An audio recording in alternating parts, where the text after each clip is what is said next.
Hello दोस्तों, स्वागत है आपका हमारे YouTube channel tech fact academy में। मैं हूं शशिकांत राय और आज हम बात करेंगे 54 शिक्षक बहाली के बारे में, जिसमें जो है विशेष तौर से बात करने वाले हैं वर्ग 1 से 5 को लेकर के, जिसमें एक जो है विवाद देखने के लिए मिला है, जो कि मैसेज वायरल भी हो रहा है एक अभ्यर्थी का। वो जो है डीएलएड और बीएड की जो अर्हता होती है, यानी कि जो उसकी जो एजुकेशनल जो क्वालिफिकेशन है, अगर किसी अभ्यर्थी ने डीएलएड किया है तो उसके लिए इंटर में कितना प्रतिशत होना चाहिए, और अगर उसने जो है बीएड से अप्लाई किया है तो उसके लिए ग्रेजुएशन में कितना प्रतिशत होना चाहिए, या फिर अगर उसने बीएड से अप्लाई किया है तो क्या उसका इंटर का जो है मार्कशीट में कितना प्रतिशत है। इन सब चीज़ों को लेकर के काफ़ी जो है विवाद जो है देखने के लिए मिल रहा है। तो उसी के ऊपर आज यहाँ पे एक इन्फॉर्मेशन हम लेकर के आए हैं, और ये एक ऑथेंटिक इन्फॉर्मेशन है। इसमें आपको जो है जो लेटर है जो जारी किया गया है शिक्षा विभाग के माध्यम से, वो जो है यहाँ पे हम आपको जो है स्क्रीन पे दिखा भी देंगे। तो इसी के बारे में आज सारी बात करने वाले हैं कि क्या वैलिड है, क्या इनवैलिड है, और कहां पर कंप्लेंट की जानी चाहिए, कहां पर कंप्लेंट नहीं की जानी चाहिए। यानी कि अगर डीएलएड बीएड में अर्हता को लेकर के जो है कंप्लेंट है तो अगर उसका समाधान क्या है। तो जो भी शिक्षक अभ्यर्थी हमारे चैनल पे नए हैं, हमारे चैनल को सब्सक्राइब कर लीजिएगा।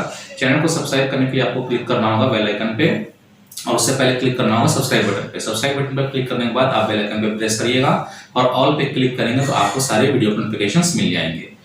अब आज का जो प्रकरण है वो यही है। कल से आप लोग देख रहे होंगे कि डीएलएड और बीएड का जो है जो मुद्दा है वो काफी जो है गहराता जा रहा है, यानी कि जो न्यूनतम अर्हता है उसको लेकर के काफी यहाँ पे जो है दिक्कत हो रही है। तो यहाँ पर जो है पहले हम लेटर की जो है वो बात कर लेते हैं। जो लेटर जारी किया गया उसमें क्या लिखा गया वो हम आपको जो है बता देते हैं। इसमें जो है ये लेटर जो है कार्यालय जिला शिक्षा पदाधिकारी पटना जिला की वेबसाइट पे था, मतलब ये जिला स्तर पे है, जिसमें प्रेषक अमित कुमार है, जिला शिक्षा पदाधिकारी पटना है। और सेवा में जो है सभी नियोजन इकाइयों को इन्होंने जो है नगर आयुक्त है, नगर कार्यालय है, प्रखंड विकास पदाधिकारी हैं, प्रखंड शिक्षा पदाधिकारी हैं, पंचायत सचिव, सबको इन्होंने जो है भेजा हुआ है। ठीक है। और इसका जो विषय दिया हुआ है कि शिक्षक नियोजन 2019-20 में वर्ग 1 से 5 के अंतर्गत चयन हेतु न्यूनतम योग्यता के संदर्भ में। तो यहाँ पे जो है 1 से 5 में जो चयन के लिए जो योग्यताएं निर्धारित की गई हैं बीएड और डीएलएड वाले स्टूडेंट्स के लिए, उसको जो यहाँ पे बताया गया है।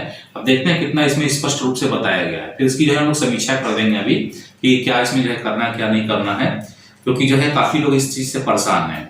यहाँ पर जो है लिखा है विषय शिक्षक नियोजन 2019-20 में वर्ग 1 से 5 के अंतर्गत चयन हेतु न्यूनतम योग्यता के संदर्भ में।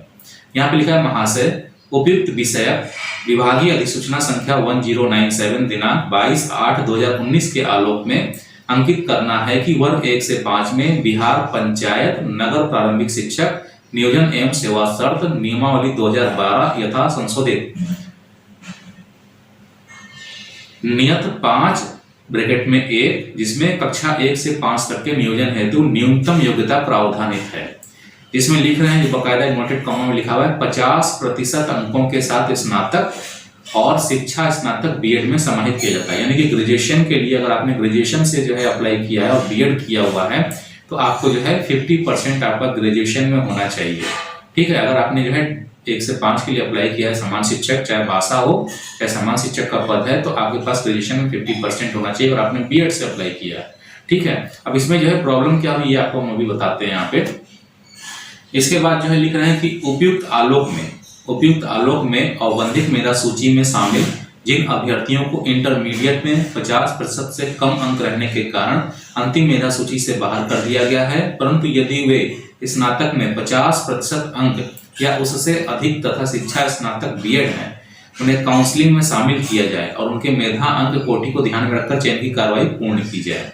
साथ ही जिन नियोजन इकाइयों द्वारा मेधा सूची को अंतिम रूप से प्रकाशित नहीं किया गया है, वे नियोजन इकाई उपरोक्त के आलोक में मेधा सूची का निर्माण करेंगे। ठीक है। तो यहाँ पे विश्वास भाजन अमित कुमार जिला शिक्षा पदाधिकारी पटना जो है लिख दिया गया है। ठीक है। और नीचे सिग्नेचर वगैरह कर दिए गए हैं। और ये लेटर है 2 अगस्त 2021 का, यानी जो पिछली काउंसलिंग अभी जो हुई है लेटेस्ट उसका है। ठीक है। अब यहाँ पे जो है मैसेज है वो ये है कि किसी अभ्यर्थी का अगर सिलेक्शन जो है 1 से 5 के लिए किया जा रहा है और वह अभ्यर्थी बीएड किया हुआ है, ठीक है, लेकिन उसके इंटर में जो है 50% कंप्लीट नहीं है। पहली चीज तो ये है कि अगर इंटर में जो है उसका 50% कंप्लीट नहीं है और वो किसी कैटेगरी से आता है, यानी आरक्षित वर्ग से आता है, तो वैसे ही उसका जो परसेंटेज वो 45% है। तो यहाँ पर जो है एक चीज ये देखनी है कि अगर जो है कोई कैंडिडेट जो है इंटर में 50% नहीं रखता है, लेकिन उसने जो है बीएड के आधार पे जो है अप्लाई किया है, तो अब यहाँ पे ये देखना है कि अगर इंटर में जो है 50% नहीं है लेकिन ग्रेजुएशन में 50% है और बीएड के आधार पे अप्लाई किया है, तो उसका जो कैलकुलेशन जो किया जा रहा है मेरिट अंकों का, वो किस प्रकार से किया जा रहा है। सारी चीज इसी पे डिपेंड करती है कि मेरिट का जो कैलकुलेशन हो रहा है समान शिक्षक पद के लिए उस अभ्यर्थी का किस प्रकार से किया जा रहा है। इसमें देखिए दो कंडीशन है। अगर आप जो है किसी अभ्यर्थी का जो मेरिट का कैलकुलेशन है 1 से 5 समान शिक्षक पद के लिए, तो उसमें जो है आपका हाई स्कूल है, इंटर है और बीएड है, उसके बाद आपका जो है जो टीईटी का सर्टिफिकेट है वो है। ये 4 चीजें इसमें जो है जोड़ी जाती हैं। अभी तक जो है आवेदन में यही किया जा रहा था। अगर आपको लगता है कि आवेदन में ऐसा नहीं हुआ है, कमेंट बॉक्स में आपको रिप्लाई करिएगा। जहां तक मुझे जानकारी है, जहां तक हमने आवेदन किया था, तो हाई स्कूल, इंटर और बीएड और उसके बाद बिहार टेट, ये 4 डॉक्यूमेंट्स लग रहे थे। उसमें कहीं भी ग्रेजुएशन की जो मार्कशीट थी वो नहीं लगाई जा रही थी। तो जब ग्रेजुएशन की जब उसमें मार्कशीट नहीं लग रही है, ना ही उसका अंक जो है उसमें जोड़ा जा रहा है, तो उसका जो कट ऑफ बनता है उसमें ग्रेजुएशन के अंक शामिल नहीं होते हैं। तो यहाँ पर जो लेटर जारी करके ये कहा जा रहा है कि अगर इंटरमीडिएट में 50% नहीं है और बीएड के आधार पे अप्लाई किया है, तो ग्रेजुएशन में अगर 50% है तो उसको मान्य कर दिया जाए, जो पूरी तरीके से गलत है। या तो आप ग्रेजुएशन का भी उसको जो है उसमें कैलकुलेट करवाइए, मेधांक में जो कट ऑफ आप बना रहे हैं उसमें अगर आपने ग्रेजुएशन के नंबर जोड़े हैं प्राप्तांक पूर्णांक, तब तो जो है उसको वैलिड माना जा सकता है। अगर आपने नहीं जोड़ा है, इंटर के लेवल पे ही बनाया है, तो वो बीएड किया हुआ अभ्यर्थी अगर उसका इंटर में जो है 50% नहीं है तो वो पूरी तरीके से इनवैलिड डिक्लेयर किया जाना चाहिए। और नहीं तो फिर उस अभ्यर्थी का अगर मेरिट जो है ग्रेजुएशन के आधार पर मिला के बनाया जाए, यानी high school, inter, graduation, BEd और बिहार टेट, इस सबको मिला के अगर बनाया जाए तो उसका परसेंटेज ऑटोमेटिक कम हो जाएगा। क्योंकि जितना जो है परसेंटेज की संख्या बढ़ेगी, यानी कि जितने सर्टिफिकेट्स की संख्या बढ़ेगी, उतना ही उसका परसेंटेज जो है कम हो जाएगा। तो यहाँ पे जो इशू चल रहा है, अभी कोई एक मैटर है, उसको जो है बताया जा रहा है कि डीएलएड में जो है उसको ग्रेजुएशन के आधार पे अलाउ कर दिया गया है, उसका 50% जबकि नहीं है, या जो डीएलएड में एक अभ्यर्थी है उसको जो है अलाउ कर दिया गया है। ऐसे 2 मैटर देखने के लिए मुझे आ रहे हैं कि एक अभ्यर्थी का केस ये है कि इंटर में उसका 50% से कम है और उसने डीएलएड किया हुआ है, तो उसको हटा करके उन्होंने ग्रेजुएशन वाले को ले लिया है, क्योंकि उसने जो है बीएड किया हुआ है और उसका प्लस 50% है ग्रेजुएशन में और इंटर में 50% है। लेकिन ये जो है जो तरीका है ये मुझे समझ में नहीं आ रहा है। आपको ग्रेजुएशन वाले को अगर आपने लिया है वहां पे, ठीक है, तो उसका इंटर का मार्क्स आपने देखा है या ग्रेजुएशन का देखा है, दोनों में से क्या देखा है? यहाँ पर जो है कंडीशन थी यही पहले जो है गलत हो गई थी। बीएड को आपने एप्लीकेबल जब किया था तो ये चाहिए था कि बीएड का जो मार्क्स है उसको ये ग्रेजुएशन का जो मार्क्स है उसको भी जो है जोड़ा जाए। मतलब ग्रेजुएशन जो बीएड किए हुए अभ्यर्थी थे उनका जो 1 से 5 समान शिक्षक पद के लिए जो चयन होना था, उसका चयन में high school, inter, graduation, BEd और टीटी का जो है क्रमांक जोड़ करके कट ऑफ बनाना चाहिए था। अब ये मैटर यहाँ पे हो गया है और ये मैटर शिक्षा विभाग में चला गया है। अब देखिए उसमें आगे क्या होता है। लेकिन जो गाइडलाइन है वो यही बताई गई है कि 1 से 5 में अगर उसका 50% से कम है और अगर वो अभ्यर्थी बीएड किया हुआ है, ठीक है, तो उसका जो है ग्रेजुएशन का 50% अंक मान के उसको नियुक्ति दे दी जाए।